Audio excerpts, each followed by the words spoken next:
A Reforma Protestante foi o movimento de retorno para toda a Escritura, o movimento antes, durante e depois de Lutero. Então, essas duas informações, conceito do que é a Reforma Protestante, é um movimento de retorno à Escritura, e onde, quando ele ocorreu, o movimento antes, durante e depois de Lutero, faz toda a diferença para a gente entender o que é realmente uma igreja reformada. Então, a igreja antes de Lutero não pode se dizer uma igreja genuinamente reformada. Naquela fase, naquele movimento de retorno, esse movimento não tinha acontecido ainda. Antes de Lutero, ele estava em processo, tentando, e muito martírio acontecendo. Eram pessoas fiéis, crentes fiéis, homens fiéis, que Deus levantou para combater todas as heresias, injustiças e corrupções desenvolvidas e praticadas pela Igreja Católica Romana. Então, foi um movimento de retorno e antes de Lutero, esse movimento foi tentativas ainda. Não podemos dizer que ali já era a igreja reformada. Mas em Lutero também não. Quando a gente estuda a reforma luterana, ela ainda não é o processo inteiro de retorno. Ela é um passo. Quando historicamente, cronologicamente, esse retorno vai acontecer para toda a Escritura? Você vai observar em Calvino e os puritanos. E uma parte central desse movimento é a restauração do culto na sua integridade bíblica. Hoje em dia nós somos reformados que não canta salmos. Isso não é retorno completo de uma liturgia para toda a palavra de Deus. E quando a gente compara a Calvino, a época de Calvino e os puritanos, essa coisa de querer dizer, olha, a gente tem que ter cuidado, tem que ter, mas vou completar a ideia, tem que ter cuidado de olhar para a história e não querer trazer tudo da história para cá, para o nosso tempo, porque Calvino não procedeu assim. Bom, Calvino não procedeu assim naquilo que não é transponível, mas a santidade bíblica, ela foi vivida do Gênesis ao Apocalipse. Não tem essa. O padrão de culto é esse. Então nós vamos praticar o padrão de culto estabelecido por Deus. Tinha determinadas práticas na antiga aliança, outras práticas na nova aliança. Essa mudança, adequação e tudo mais é o que se observa, mas faz exatamente como Deus mandou. O cantar é algo, é um elemento de culto. Eu não posso fazer igual a Caim e entregar o meu melhor. Deus não está preocupado com o meu melhor. Ele não está preocupado, tanto é que na igreja da época de Noé, nas religiões da época de Noé, veio o dilúvio e só foram salvos Noé e sua família, 8 pessoas. Então, no último dia, quando formos prestar conta, pastores, conselhos não vão poder dizer, olha, eu fiz a igreja arrecadar bilhões. Sim, mas foi fiel? Eu fiz a igreja fazer vários trabalhos missionários. Milhares. Ok, mas foi fiel? Porque era isso a marca da Reforma Protestante, o retorno completo. Não estava ligando, preocupada com outras coisas. Mas nós somos uma igreja reformada sem confessionalidade. Na Reforma Protestante, quando isso se completa, as igrejas não eram diferentes em culto, em liturgia, em pregação, não era diferente em nada estilo de vida.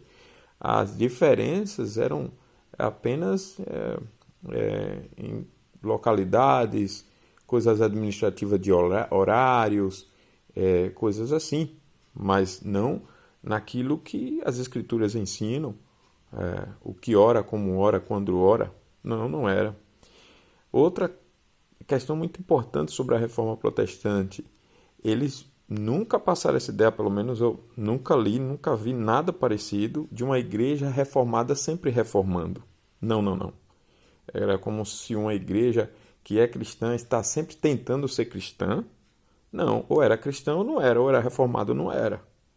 Não é a ideia da doutrina da santificação, que a gente está sempre em processo. E é outra coisa, só está em processo e em processo gradativo quem já é crente. Não é, eu sou, mas não sou. Não, é crente. E por quê? Está se santificando. Essa é a evidência que é crente. É porque você está de glória em glória se santificando. Mas você já é. Então, da mesma forma, você já é uma igreja cristã. Você não está ficando cristão. Você é uma igreja cristã. Mas como eu sei que é? É justamente todas as características bíblicas de uma igreja cristã. Então, a igreja reformada era reformada, não estava se reformando. Quem estava se reformando era a igreja antes de Lutero ou a igreja no período de Lutero. Quando se completou a reforma, essa igreja agora é reformada. Outras não. Essa aqui é. Ou seja, é uma igreja que retornou para as Escrituras. É uma genuína igreja cristã, né? Então a gente precisa ter muito cuidado com isso. O que é o movimento reformado? É o movimento de retorno às Escrituras antes, durante e depois de Lutero. Eu tenho que pegar então como era a igreja nas Escrituras e comparar com esse retorno. O retorno de Lutero aconteceu? Não. Durante Lutero aconteceu? Não. Todo ele? Não. Então era uma igreja se reformando. Aí sim, uma igreja se reformando. Uma igreja se reformando não é reformada. Uma igreja se tornando cristã não é uma igreja cristã, ela está se tornando cristã. Agora, depois que ela se torna cristã, agora pode dizer, essa é uma igreja cristã, né? Não é aquela coisa quase salvo, quase reformado, quase cristã.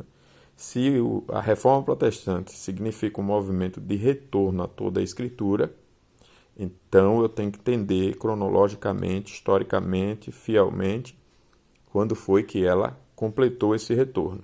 Quando ela completou, então isso era a marca de uma igreja genuinamente cristã, reformada, né? Toda a Escritura era vivida em todas as áreas da vida. O culto, o dia do Senhor, são evidências centrais.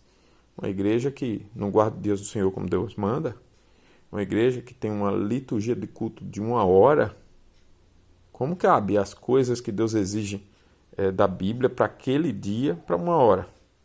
1 hora você faz o quê? Qual vai ser o tempo desse sermão semanal? Se o dia é o dia de descanso, significando o dia de culto, o dia inteiro de culto, né? Então, nós temos hoje um monte de reformados criticando quem é reformado, chamando de neopuritano ou qualquer outro termo, que na verdade é uma forma de intimidade, de ofender, de dividir a igreja. São os ardilosos, né, covardes, no meio da igreja, se dizendo reformados sem ser. São uma praga no meio da igreja, são uma doença, faz um desserviço no meio da igreja, são extremamente covardes, corrompem concílios, corrompem os incautos, né? Usa a membresia como massa de manobra, e assim vai a igreja, se achando reformada, ou cristã, ou que retornou para toda a Escritura, mas não tem isso. Infelizmente não tem. A igreja reformada sem confessionalidade, quem nunca viu isso? Aí zomba de quem está lutando para se manter na fidelidade reformada ou confessional. Quanto mais pureza, mais xingamento, de palavras de ofensa. Não que a gente fique ofendido, mas está falando da maneira como trata, né? Dos ofensores, chamando de neopuritano, seja lá o que isso queira significar, mas é sempre para passar para os outros que, olha, não é confiável não, é radical. Todo mundo é radical mesmo, ou radical para o pecado ou radical para a santidade, né? Se Daniel, o profeta, tivesse vivo hoje e fizesse, e faria com certeza, né? Tomaria a posição que ele teve lá na Babilônia, está lá em Daniel 1,8, de firmemente não se contaminar com as finas iguarias do rei, iam dizer, esse é neopuritano, né? Olha a oportunidade que ele está tendo ali, poderia usar de outra forma, poderia comer, né? Participar do banquete, não estuda direitinho para saber o que é realmente ser um cristão e tudo mais, e aí zomba dos que são, né? E Daniel certamente seria chamado de neopuritano pela turma irresponsável de hoje. Então, a igreja reformada temos que ter muito cuidado, não basta dizer que é. O que é uma igreja reformada? É aquela que retornou em tudo para as Escrituras. Ela é confessional. Qual é o parâmetro? Como é que eu vejo isso? É só olhar para a igreja de Genebra, quando ela completou a reforma, que ela passou a ser de fato reformada. É só olhar para a igreja na época dos puritanos, para a Assembleia de Westminster, para ver a igreja escocesa, né, a Igreja Livre da Escócia, olhar toda esta história, aquele grande pacto federativo que mostrava, olha, igreja que é assim é reformada, não é assim, não é uma igreja cristã genuína, reformada e tal. Nessa época não importava se a igreja era batista, se a igreja era presbiteriana. Presbiteriano é um sistema de governo em oposição ao sistema de governo católico romano, papal, etc, etc. Está dizendo o seguinte, o sistema de governo aqui é o bíblico estabelecido por Deus de presbíteros. Então, não havia diferença entre essas igrejas, no estilo de vida, no governo, etc., na liturgia, na pregação. Eu ouço hoje muitos dizerem bem assim, Batista não creem na predestinação. Mas na época de Spurgeon acreditava. Eu ouço bastante sermões de Spurgeon, dele falando muito claramente isso. Se Deus não me escolhesse, eu não o escolheria. Né? E ele fala sobre a predestinação de uma forma muito clara. Então você vê como que eram as igrejas. Né? Agora, todas elas se reformaram? Não. Então aí você se identifica. A igreja que não passou a ter exatamente todas essas práticas de Westminster, de Genebra, do Pacto Federativo, etc., não pode se dizer uma igreja reformada com todo o respeito. E é por isso que as coisas estão cada vez mais nessas confusões todas. Igrejas sem identidade, a igreja depende do perfil do pastor, depende do perfil do conselho, depende da tradição, depende da família poderosa que mandar na igreja, depende dos costumes de grupos e tudo mais, depende de preferências pessoais e de entendimentos subjetivos, não do que as escrituras ordenam, mandam. Eu ouvi alguém que é famoso palestrando sobre a reforma protestante e criticando que hoje em dia está de tal forma que no mesmo culto você vê gerações em comportamentos diferentes. Dependendo do que se cante, uma geração canta e a outra fica calada. Mas é óbvio que tem que acontecer isso. É óbvio. Eu já fui em culto, eu, minha esposa e meus filhos ficamos calados em determinadas canções lá. Eu digo, peraí, Deus mandou cantar essa música? Isso aqui está certo? Não, não vou cantar. É óbvio que isso tem que acontecer. E que isso cresça de uma forma santa, tal, para se reformar. Porque é exatamente o que deve fazer. A gente não tem que ir como Caim, entregar o nosso melhor. Tem que fazer o que Deus manda. É esse o culto que agrada a Deus. Então, a igreja reformada não está sempre reformando. Ou ela é, ou ela não é. E a reforma protestante foi um movimento de retorno a toda a Escritura. Antes, durante e depois de Lutero. Quando isso se completou? Com Calvino e os puritanos. A igreja reformada veio, de fato, para o Brasil. Essa é uma reflexão importante. Deus nos abençoe e nos faça ser fiéis a toda a sua palavra e nos reforme biblicamente em tudo. Que Deus nos abençoe.